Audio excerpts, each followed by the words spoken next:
धाराशिव जिल्ह्यातील सत्ता समीकरणाला दिशा देणारा महत्त्वाचा निर्णय समोर आला आहे. जिल्हा परिषद आणि पंचायत समितींच्या पदनिवडीचा अधिकृत कार्यक्रम जाहीर झाला आहे. धाराशिव जिल्हाधिकारी कीर्तिकिरण पुजारी यांनी जिल्हा परिषद अध्यक्ष, उपाध्यक्ष तसेच 8ही पंचायत समित्यांच्या सभापती व उपसभापती निवडीची तारीख घोषित केली आहे.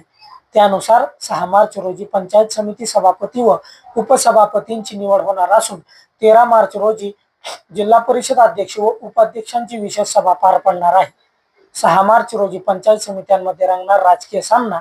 धाराशिवसह तुळजापूर, उमरगा, लोहारा, कळंब, वाशी, भूम आणि परांडा या 8 पंचायत समित्यांमध्ये सभापती व उपसभापतींची निवड होणार आहे. या प्रक्रियेसाठी उपजिल्हाधिकारी व उपविभागीय अधिकारी दर्जाचे अधिकारी पीठासीन अधिकारी म्हणून नियुक्त करण्यात आले आहे. 13 मार्च रोजी जिल्हा परिषदेत निर्णायक लढत. 13 मार्च रोजी दुपारी 2 वाजता जिल्हा परिषद सभागृहात अध्यक्ष व उपाध्यक्ष निवडीसाठी विशेष बैठक पार होणार आहे.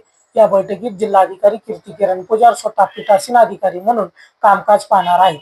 शासनाच्या अधिसूचनेनुसार यंदा जिल्हा परिषद अध्यक्ष पद सर्वसाधारण महिला प्रवर्गासाठी आरक्षित आहे.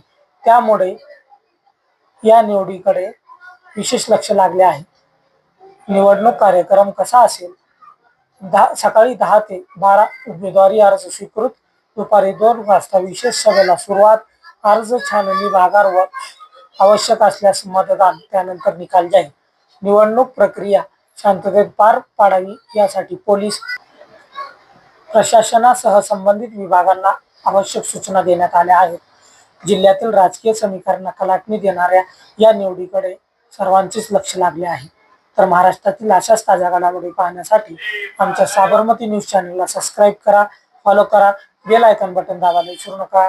मी परवेश शेख, साबरमती न्यूज, उस्मानाबाद, धाराशिव.